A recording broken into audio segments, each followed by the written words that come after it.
आराम करो, मैं आपके लिए खिचड़ी बना कर लाती हूँ। काम करने से तो आपकी तबीयत और खराब होगी। आप बिल्कुल चिंता मत करो, मैं बस कुछ देर में ही आपके घोंसले पहुंच जाऊंगी।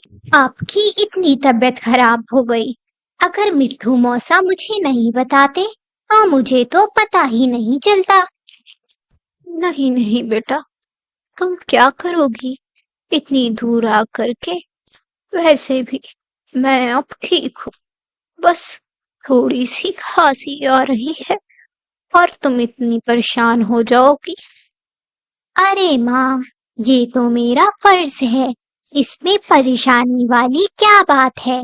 अपनी माँ का ख्याल मैं नहीं रखूंगी तो भला कौन रखेगा। फिर रानू अपने घोंसले में जाकर जल्दी जल्दी खिचड़ी बनाती है।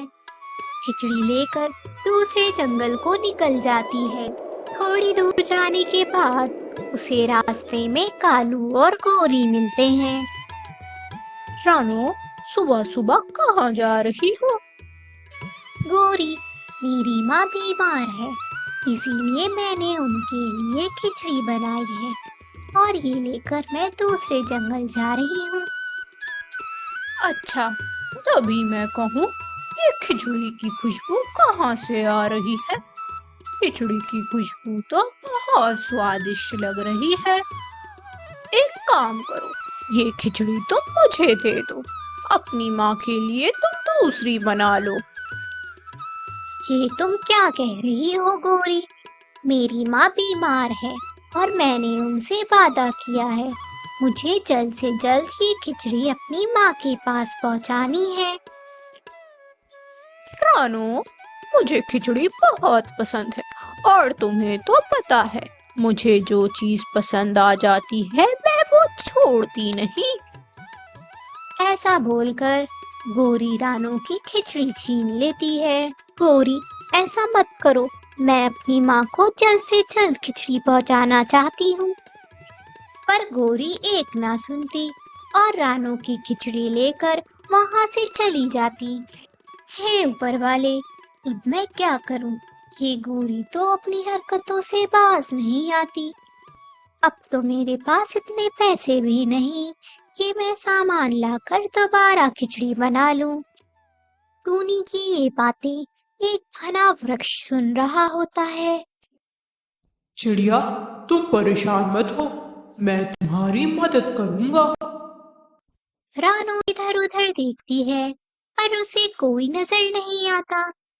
अरे, ये आवाज कहाँ से आ रही है? लगता है मेरे कान बज रहे हैं। चिड़िया, मैं वही पेड़ हूँ जिसके पास तुम खड़ी हो। मैं एक जादुई पेड़ हूँ और मैं भले पक्षियों की मदद करता हूँ। पेड़ जी, क्या आप मेरी मदद कर सकते हैं? मैं अपनी माँ के लिए खिचड़ी बनाकर ले जा रही थी, मगर उस शैतान गोरी ने मुझसे खिचड़ी छीन ली।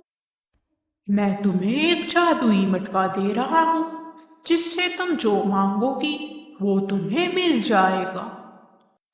फिर वो जादुई पेड़ एक जादुई मटका रानू को दे देता है। आपका बहुत बहुत शुक्रिया, अब इससे मैं अपनी माँ को खिचड़ी पहुँचा सकूंगी। तुम इस जादुई मटके से जो मांगोगी वो तुम्हें मिल जाएगा। तो फिर ठीक, मुझे इस जादुई मटके से अपनी माँ के लिए खिचड़ी चाहिए। रानू का इतना कहना था कि वो जादुई मटका खिचड़ी से भर जाता है और फिर वो मटका लेकर अपनी माँ के घर चली जाती है। माँ, देखो, मैं तुम्हारे लिए खिचड़ी ले आई। अपनी माँ को पूरी बात बताती है। अरे वाह, ये तो बहुत अच्छी बात है बेटी। अब इससे तुम दूसरे पक्षियों की भी मदद कर सकती हो। आपने बिल्कुल ठीक कहा माँ। शाम हो जाती है। माँ, अंधेरा हो रहा है, अब इससे पहले अंधेरा हो मैं अपने घर चली जाती हूँ। ठीक है बेटी, ध्यान से जाना। रानू अपने घोंसले को निकल जाती है। पहुंचते ही रानू गुड़िया को पूरी बात बताती है। मम्मा, क्या मैं इस जादुई मटके से मैगी मांग सकती हूँ? गुड़िया बेटी, ये एक जादुई मटका है, तुम इससे जो मांगोगी वो तुम्हें मिलेगा। फिर गुड़िया उस जादुई मटके से मैगी मांग कर खाती है। मम्मा, ये मैगी तो बहुत स्वादिष्ट थी। हाँ बेटा, अब हमें सो जाना चाहिए। सुबह होते ही हम बाकी पक्षियों की भी इस मटके से मदद करेंगे। फिर वो दोनों सो जाते हैं।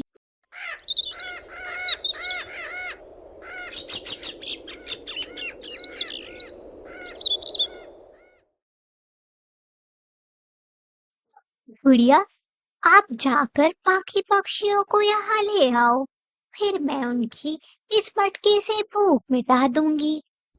फिर गुड़िया बाकी पक्षियों को भी अपने घोंसले में ले आती है और वह सभी वहां बैठकर अपनी भूख मिटाते हैं। गोरी कौवी ये सब देख रही होती है। पर मैं क्यों इस चिड़िया के घोंसले में खाना खाने जाऊं?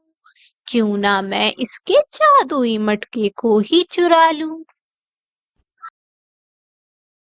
और गोरी कौवी चुपके से रानू के घोंसले में आ जाती है। अरे वाह! अब मैं इस चिड़िया के जादुई मटके से बहुत सारा खाना खाऊंगी। ऐसा कहकर गोरी रानू का मटका लेकर अपने घोंसले में चली जाती है। मटके, चलो मुझे पिज्जा दो। मैं एक जादुई मटका हूँ और मुझे पता है कौन भला है कौन बुरा, कौन अच्छा है कौन बुरा। सिर्फ भले पक्षियों की ही मदद करता हूँ। और फिर उस मटके से एक डंडा निकलता है जो कि गोरी की खूब पिटाई करता है। माफ कर दो मुझे, मत मारो, मुझे मत मारो। मैं तुम्हें रानू के वहां ही छोड़ आऊंगी। और फिर मटका रुक जाता है और गोरी को मारना बंद कर देता है। गोरी भी वो मटका लेकर रानू के घोंसले में दोबारा रखाती है। मटके का खाना पूरे जंगल में मशहूर हो जाता है। दूर दूर से पक्षी रानू के मटके का खाना खाने आया करते थे। कुछ तो बहुत अमीर पक्षियों ने रानू को अपने घर की पार्टियों में भी ऑर्डर देना शुरू कर दिया, जिसके वजह से रानू की खूब अच्छी कमाई होने लगी और धीरे धीरे उसने अपने लिए एक बहुत बड़ा घर भी बना लिया, जिसे देखकर गोरी कौवी को बहुत चिढ़न हुई